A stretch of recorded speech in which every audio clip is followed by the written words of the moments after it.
So, bakit nga ba tumataas ang stock market? Dahil ba maraming bumibili? So, ang sagot natin diyan is yes.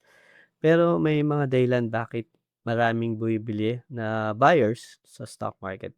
'Pag maganda yung some of the reasons is maganda yung earnings ng mga companies, mababa yung interest rates, positive yung mga economic news, o tumataas din yung confidence ng mga investors. So, maraming gustong bumili ng stock. And kapag mas mataas ang demand kaysa sa supply, umaakit yung presyo ng mga stocks at dahil sa PSEI ay binubuo ng mga malalaking companies kapag karamihan sa kanila ay tumataas, tumataas din yung buong market. Pero tandaan, walang market na laging pataas, kaya laging gumamit ng tamang analysis at 'wag lang sumabay sa hype bago mag-invest o mag-trade.